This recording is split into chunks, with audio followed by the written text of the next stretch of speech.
بسم اللہ الرحمن الرحیم سبح اسم ربك الأعلى الذي خلق فسوى والذي قدر فهدى والذي أخرج المرعى فجعله غثاء أحوى سنقرئك فلا تنسى إلا ما شاء الله إنه يعلم الجهر وما يخفى۔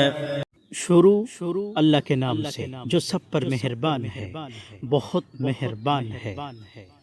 اپنے پروردگار کے نام کی تسبیح کرو جس کی شان سب سے اونچی ہے، جس نے سب کچھ پیدا کیا اور ٹھیک ٹھیک بنایا، اور جس نے ہر چیز کو ایک خاص انداز دیا، پھر راستہ بتایا، اور جس نے سبز چارہ زمین سے نکالا، پھر اسے کالے رنگ کا کوڑا بنا دیا۔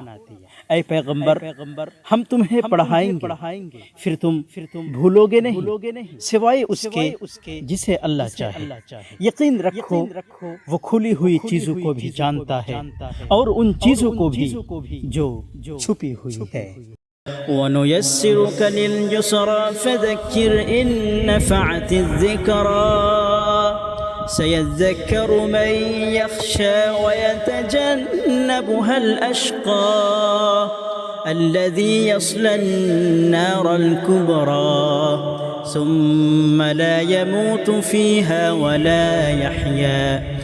اور ہم تمہیں آسان شریعت پر چلنے کے لیے سہولت دیں گے، لہذا تم نصیحت کیے جاؤ اگر نصیحت کا فائدہ ہو۔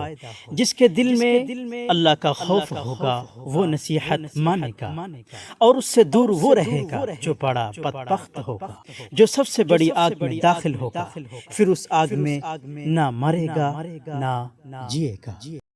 قد أفلح من تزكى وذكر اسم ربه فصلى بل تؤثرون الحياة الدنيا والآخرة خير وأبقى إن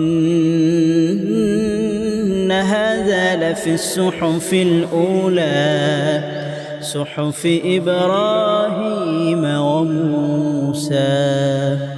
فلاح اس نے پائی ہے جس نے پاکیزگی اختیار کی اور اپنے پروردگار کا نام لیا اور نماز پڑھی۔ لیکن تم لوگ دنیاوی زندگی کو مقدم رکھتے ہو، حالانکہ آخرت کہیں زیادہ بہتر اور کہیں زیادہ پائیدار ہے۔ یہ بات یقیناً پچھلے آسمانی صحیفوں میں بھی درج ہے، ابراہیم اور موسیٰ کے صحیفوں میں۔